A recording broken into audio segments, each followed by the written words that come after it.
That was groove theory. Tell me.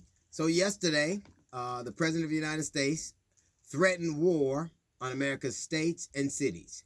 Uh, Before, he has told governors that he has the power to make them open up their economy. He does not. He had the power to make them open their churches. He does not. He has the power to call in the army. He does not. But the more dire his chances for re-election look, the more desperate, the more dangerous he will become. Yesterday, the President of the United States of America, wanting a photo op, had armed men move peaceful protesters out the way with tear gas and bombs, just so he could take a picture. Now, he threatened the United States of America, then walked across the street to a church where he held up a Bible backwards. And it was clearly a publicity stunt. He held up the Bible as if he ever read it, as if he ever knew what it contained. He held up the Bible like it immunized him against all the evil he has done. It was fitting that it was upside down because that's exactly what he's done to it. He's turned the words of a book that many people respect upside down, including one of the members, one of the leaders of that particular church. He held that Bible in his hand like it was really going to protect him from all the things that he's done. Men like him held Bibles in their hand when they murdered Indians.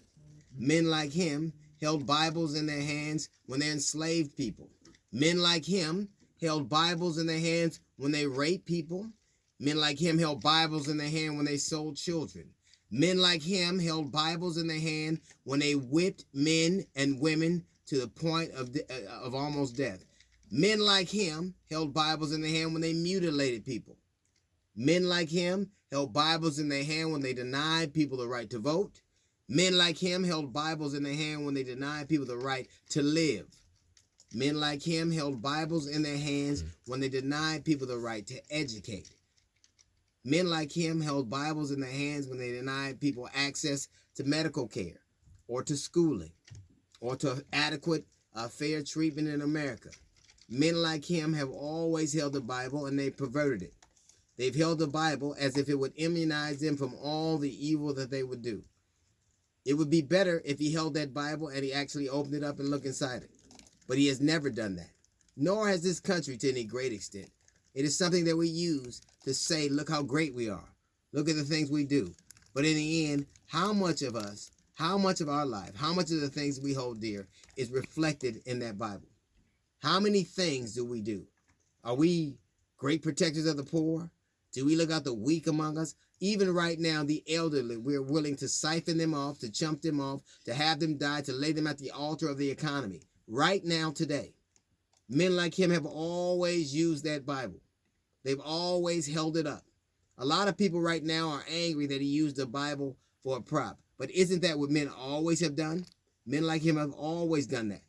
Men like him held Bibles like that when they were involved in the just wars, when they tried to keep people enslaved forever. All the things they've done, all the while they held a book in their hand. That Bible, they've held it in their hands. There is nothing wrong with a man holding a Bible in his hands as long as he also holds it in his heart. As long as he also adheres to the tenets of the very book he is using to satiate people. He held that book in his hand, like so many of them have, while nothing but evil was in his heart. He held that book in his hand. And there's, like I said earlier, there's nothing wrong with that book in your hand as long as it's in your heart. There's nothing wrong with that book in your left hand as long as there's not a whip in your right. That's a little note from the GED section. We got the Jazz Report coming up in 15 minutes. It's the D.L. Hughley Show.